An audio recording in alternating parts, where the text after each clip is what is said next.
ఈ రాష్ట్రంలో ఉన్న చంద్రబాబు నాయుడు గారికి, హోమ్ మినిస్టర్ అనిత గారికి, మన పవన్ కళ్యాణ్ గారికి, నారా లోకేష్ గారికి, మేము పనిచేసింది జనసేనకి, మేము పనిచేసింది లోకేష్ గారికి, మమ్మల్ని ప్రశ్నించమంది జనసేన నాయకుడు పవన్ కళ్యాణ్ గారు.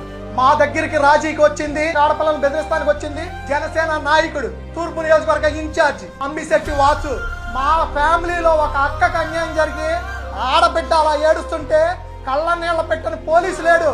మేము పోలీసు వ్యవస్థను మొత్తాన్ని విమర్శించట్లా, మేము ఒక్క విమర్శించేది 6 టౌన్ సిఐ నాగరాజుని, ఆ 6 టౌన్ లో ఉన్నటువంటి కానిస్టేబుల్స్ ని, ఆ 6 టౌన్ పరివారం మొత్తాన్ని విమర్శిస్తున్నాం. ఏ పోలీసు కూడా చట్టాన్ని తన చేతిలోకి తీసుకొని మనిషిని తీసుకొచ్చి చిత్రహింసలు గురి చేసి, హత్య చేసి, నిర్దాక్షిణ్యంగా తీసుకెళ్లి దహనం చేసి, వాళ్ళ ఇష్టానుసారంగా అతిథులు కూడా ఇవ్వకుండా బేరసారాలకి దిగుతూ రాజకీయాలకి, రౌడీజాలకి పాల్పడుతూ మా ఓడు రౌడీ అంటున్నారు, మా ఓడి మీద కేసులు ఉన్నాయంటున్నారు. పవన్ కళ్యాణ్ గారు మనందరికీ ఏం చెప్పారు? రాష్ట్రంలో ఎక్కడ అన్యాయం జరగమన్నా ప్రశ్నించమని చెప్పారు కదా. తూర్పు నియోజకవర్గ ఇన్ఛార్జి గారు మీరు ఏం ప్రశ్నించారు? ఎంతగా బేరం కుదుర్చుకున్నారు? ఏ కారులో నాగరాజు గారిని ఎక్కించుకొని తిరిగారు? ఏ నాయకుడి దగ్గరికి వెళ్ళారు? మాకు జరిగిన న్యాయం ఏంటి?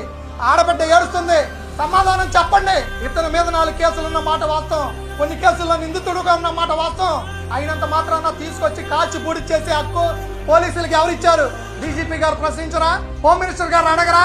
ఇంతకన్నా అన్యాయం ఏదన్నా ఉందా ఈ రాష్ట్రంలో?